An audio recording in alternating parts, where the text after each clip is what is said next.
Welcome back to this week's Human Design Transit Report. And today is Monday, July 31st, and the new transit starts today. I want to let you know just at the outset that you have just a few more days to register for and watch the replays for Unleash Yourself Intensive. And I'm actually going to add a wrap-up session tomorrow on Tuesday. So I can have a chance to connect with those of you who've been watching the replays over this last week. It is going to close either on Wednesday, which is when I've been thinking of closing it. It might be a few more days. So you just have a little window here to go in and check it out. It was really juicy. People got some really great experiences out of it. So I'll help you go and check it out. All right, let's go ahead and dive into this week's transit.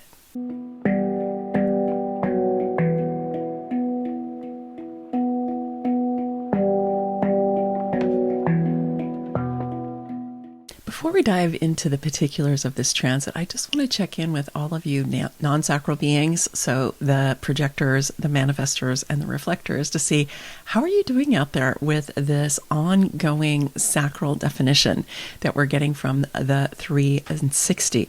I'm just curious, and I would love it if you would share down in the comments, how have you been feeling? Because we've had this transit going on for a while now, and it's going to go through the end of this month.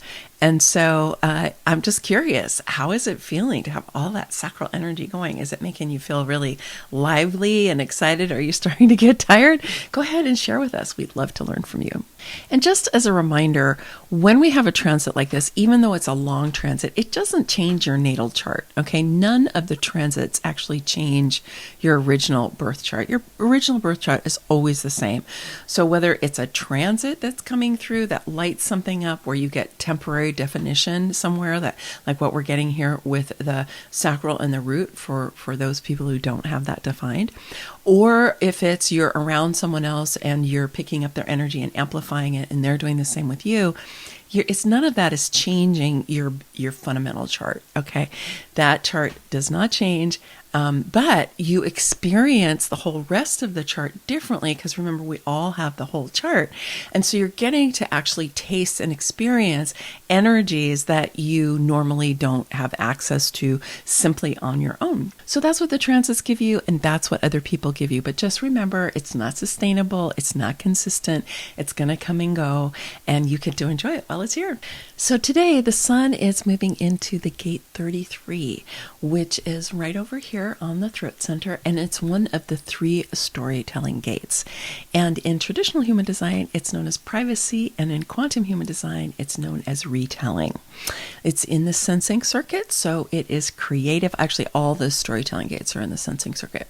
So it's creative and it's expansive, it's embodied, experiential, it's connected to the larger flow of life, and it is how we tell stories of who we are that help us to understand our experience both individually and collectively, because this is a collective circuit, right? So remember that it is about the bigger things. It's not just about the self. So yes, there could be personal narrative that's in here. There could be an aspect of it. But it's really about the big stories that we live inside of us, and how do we retell them so that they are really beneficial for all of us. So I have this gate defined in my chart. It's actually the only gate I have defined in my chart that's in the sensing circuit, which is interesting, given how much I've been fascinated with embodiment and creativity and all of that for so many years now. But the energy of this is something I'm very aware of that I've had my whole life, which is wanting to retell stories of our collective experience in a way that makes them really useful for the present. So, for example, my first book that I wrote when I was a professor, it was my dissertation, and I turned it into a book, and it was called The Slumbering Volcano. And it was about how do we look at the literature of slavery and the history of slavery here in the United States and put it right in the middle of our understanding of what the United States is and what our history is. It's kind of akin to the 1619 Project, if you're familiar with that at all. It's also an attitude that is bothering some people who want to keep the United States a white person's and usually a white man's country. But it is a more accurate history, it was like Africans were brought here and they became African Americans and they helped build this country. And so I have been committed my whole life really to retelling these other stories that we have, which would erase that part of our history. It would erase the history of Indigenous people in the United States. It would erase the history of women's contributions, right, to the development of culture and so on. So this is the power of the 33, is to take a look at the stories that we live inside of that have to do with the past and to question, is that an accurate story? Is that one I want to keep living inside of? Is there a way that I can retell that story so that it's more meaningful, more accurate, more helpful, more beneficial for us in the present? And I understand that, in the past, we might not have been ready, we being the white people in the United States, might not have been ready to really face these historical facts, too much of our self-concept, too much of our identity wrapped up in being the pioneers who have come to the empty continent and, used our own fortitude to create a great country based on democracy and the idea that all people are created equal, right? We've been very attached to that story. And it's not that there's nothing about that story that's true, because there's a lot of it that is true. And it's not the whole story. Right? So it's when you start to bring in other factors that have been kind of pushed to the margins or erased altogether, then you need to reconfigure what it all looks like. And for me, it's about how do we recognize, honor, respect, uplift, and elevate the high aspects of all of our endeavors, right? The more awakened and empowered aspects. And then how can we also just be really honest with ourselves about the shadow aspect? So for me, shadow is when we try to control or manipulate other people or situations in order to gain power for ourselves, in order to feel safe, in order to feel that we have security, in order to feel that we have agency in our lives, right? So for me, that's shadow. Or the disempowered aspect where we're like, I'm in victim consciousness, I'm at the mercy of things, right? So we want to be able to step into a story that really honors everyone involved, recognizes that different challenges have arisen, different mistakes have been made. Consciousness was very different a few hundred years ago than it is now. And that we now have finally here the capacity for us to actually digest the real history. I know that there are forces that are pushing back against that. And wherever you are in the world, you may have something similar either in your history or that you're working with right now. But I know I have received the guidance actually multiple times that this is the lifetime in which we can heal all the lifetimes, which is part of the reason that it's so intense here on planet Earth right now, is that we're facing the challenges and the wounding and the violence that we've done to each other through the lifetimes. And the opportunity is for us to face that and digest it and be like, okay, how do we, as a common humanity and as an aspect of the larger living world, how do we challenge ourselves, create a breakthrough for ourselves around being able to live together, being able to honor each other, being able to recognize that we're all radically different. This is one of the things that human design shows us, is how radically different we all are. And I'm not talking about race or gender or class or origin or financial situation. Right? I'm talking about our designs, right? Our designs show that we're all really different from each other. And yet, at the same time, we all have the entire human design chart available to us. So there's a commonality as well. And this is the paradox that we live in all the time, right? Is that we're unique individual expressions of divine source energy, right? And we're also aspects of the great web of life. we're part of this great divine creative intelligence of the universe, right? And so both are true. Both are true. It's not one or the other. So the invitation that the 33 is giving us this week is, what stories of the past, what stories about the collective and how it shows up inside of each of our own lives are we living inside of? And are they stories that we want to continue? Are they stories that we want to either get rid of or modify to change a bit, right? So that we can get something that is more useful for the present. So my invitation to you is to consider, what are your values about the collective story that you've been inside of?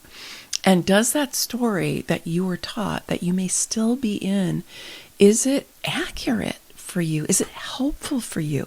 Is there something that you want to do to make a change? Now, the sun in the 33 is sitting on top of, is resting on the earth in the gate 19. Now, the 19 is on the root center, and it is a very, very sensitive gate. So it's the gate of wanting in traditional human design, or attunement in quantum human design. The way I understand this energy is its mate is the gate of revolution, which is on the emotional solar plexus. But this whole channel is really about partnership. It's about relationship. It's in the tribal circuit, and everything in the tribal circuit is about relationship, okay? But this particular one is about, how is the relationship? Is it safe for intimacy? As a sensitive person, can I enter into this relationship and feel like we can navigate the emotional challenges that might arise from getting into a relationship or being in partnership in some way? Now, this is not in the place where we see kind of the romantic relationship, although that can show up because it's not in the defense circuit. It's in more of the commerce circuit or the business circuit of the tribal circuit. So it's kind of in a larger community sense. But nevertheless, it is about relationship. And so the question is can the emotional tone be elevated so that the relationship is one that is nourishing, that's beneficial, that can be supportive to somebody who is very sensitive? Because the 19 is really associated with highly sensitive people. Okay, so a lot of people who have this, have some challenges with navigating ordinary reality on occasion. And sometimes they have challenges navigating relationships because they are so sensitive. So it's kind of a litmus test for intimacy, if you will. Okay, so one of the things that you might ground yourself in, because this is where the earth is, right? It's ground yourself in the really higher expression, the awakened, empowered expression of this 19, which is to be able to look at, how can I tune into other people's emotional energy, not take it on, not be thrown off of it, be available to support other people's emotional needs, but not be taken over by it, not to the detriment of my own ability to meet my own needs, right? But how can we be attuned, really, to each other's needs, each other's emotional tone? For some people, their emotional wave, right? If they're emotionally defined. For some of us, if we're open, how we may be impacted by the emotional waves of other people. We take it in and amplify it, right? We can be attuned to all of that. And we can be looking for, how do we ground ourselves in a sense that we have what we need, so that we can actually connect with each other in a way that's really meaningful. And this is an important foundation for us to look at when we go into this question of what the 33 brings up, which is, are the stories of the collective actually supporting us right now? Or are they inhibiting us? Or are they damaging or harming to us? Right? And the 19 can be kind of like like my sensitivity, my ability to tune in is the emotional, the emotional tone or the quality of the emotional energy. Is it supporting us to be able to actually retell the stories of the collective, right? Because I think a lot of times that the reason we don't update those stories is that we are afraid of the emotional tone that's going to come up, right? We're afraid we're going to get into fear or blame or judgment, which are really more thoughts than they are feelings, but we associate them with feelings, right? Or shame, right? And so we want to be able to be sensitive without being overtaken. We want to be able to tune in and attune ourselves to other people without being overwhelmed by them. We want to be able to retell a story of the collective in such a way that it supports not just me in the retelling, but the greater good. And I want to add in here, it's not just the greater good of humanity, although that's key, and that's what I was talking about earlier, but it's the greater good, really, of the living world, of which we are a part. We are an aspect of the living world, right? The greater, what Gaia has given us, right? It's a massive living world that we get to experience and we're a part of. So as we're retelling our stories, part of what we also want to be able to do with our sensitivity is to unravel the idea that it's okay to harm other species, that it's okay to clear cut all the old growth forests, that it's okay for us to throw toxins into the ocean, right? All of these things that our old stories told us was fine. It's like, well, it's fine. It's all fine. They'll just grow back, or it'll just figure out what to do with that. Or, we were kind of naive, right? And so we want to step into wisdom here and not just be living in some naive way about what is true, what's harmful, and what's going to really benefit all of us. We can also look for some additional support from Saturn, who has now moved into the gate 55. So the gate 55 is a gate of abundance and faith. The mantra for the gate 55 is, I will always have what I need when I need to have it. And so Saturn is part of our lesson, right? So Saturn right now is saying, this is a lesson that we need to get. And I think that when we can really lean into that energy of the 55, we can build our faith that we will have what we need when we need to have it. We can build our faith that the universe here is benevolent, that it has our back, and that it can give us what we need. This can help us step out of that fear of scarcity that drives so much of that really negative, dysfunctional behavior that we've had in the stories in the past. So we've got a lot of support here to be able to be like, okay, let's move forward into the future, holding hands, shoulder to shoulder, saying, you know what? We are one earth. We are one people. We're highly diverse. We believe different things. We care about different things. And yet there's a core among us. I think when we strip away so much of the fear, right, and so much of the programming, where we're like heart to heart, right, we can recognize that we are part of this great web of life. Every single one of us, and every being out there of whatever size in the living world. And as I said at the beginning, you have just a few more days to come into the Unleash Yourself Intensive and watch the replays. I'm going to do a live session tomorrow on Tuesday. Of course, there'll be a replay for that if you can't come. But if you come on in, or if you're in there but you haven't watched all the replays yet, that's okay too. I hope that you'll come and connect with me on Tuesday, and we'll do kind of a wrap-up session about all of the deep dives that we've been taking over the course of this intensive. All right. Many blessings. Much love.